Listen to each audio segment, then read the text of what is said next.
Howl for Carl Solomon.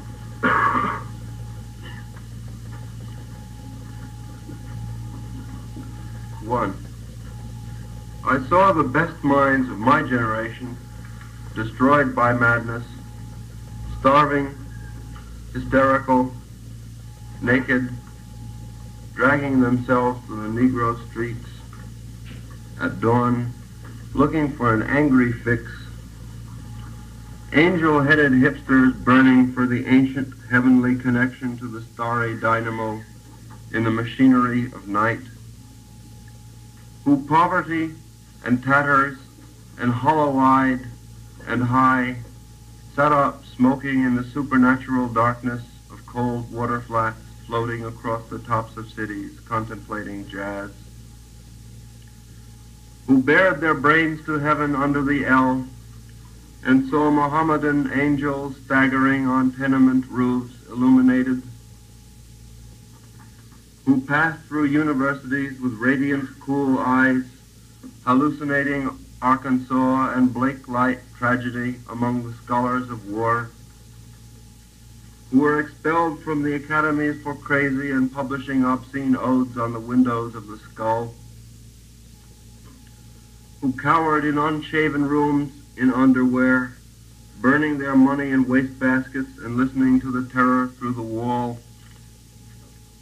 who got busted in their pubic beards returning through Laredo with a belt of marijuana for New York,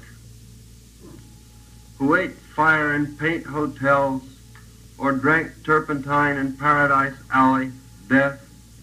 or purgatoried their torsos night after night with dreams, with drugs, with waking nightmares, alcohol and cock and endless balls, incomparable blind streaks of shuddering cloud and lightning in the mind, leaping toward poles of Canada and Patterson, illuminating all the motionless world of time between, peyote solidities of walls, backyard green tree cemetery dawns, wine drunkenness over the rooftops, storefront burrows of T-head joyride neon blinking traffic light, sun and moon and tree vibrations in the roaring winter dusks of Brooklyn, ash can rantings and kind king light of mine, who chained themselves to subways for the endless ride from Battery to Holy Bronx on Benzedrine until the noise of wheels and children brought them down, shuddering, mouth-racked and battered, bleak of drain, all drained of brilliance in the drear light of zoo, who sank all night in submarine light of Bickfords, floated out and sat to the stale beer afternoon in desolate fugazis, listening to the crack of doom on the hydrogen jukebox, who talked continuously 70 hours from park to pad to bar to Bellevue to museum to the Brooklyn Bridge, a lost battalion of platonic conversationalists jumping down the stoops, off fire escapes, off windowsills, off Empire State, out of the moon, yakety-yakking, screaming, vomiting, whispering, anecdotes and facts and memories and eyeball kicks and shocks of hospitals and jails and wars,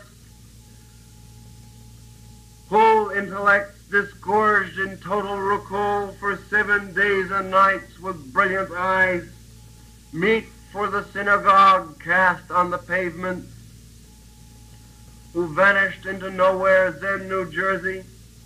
leaving a trail of ambiguous picture postcards of Atlantic City Hall, suffering eastern sweats and Tangerian bone grindings and migraines of China under junk withdrawal in Newark bleak furnished room, who wandered around and around in the railroad yard wondering where to go and went, leaving no broken hearts,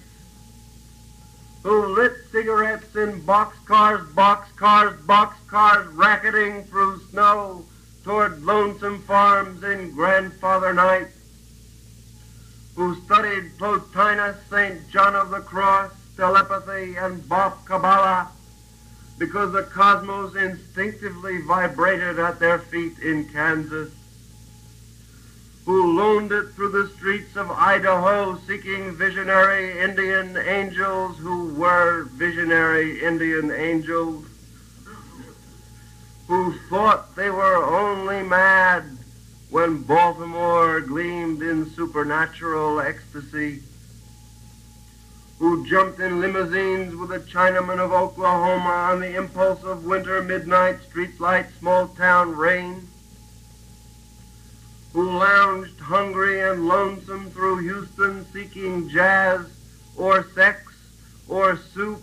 and followed the brilliant Spaniard to converse about America and eternity, a hopeless task, and so took ship to Africa, who disappeared into the volcanoes of Mexico, leaving behind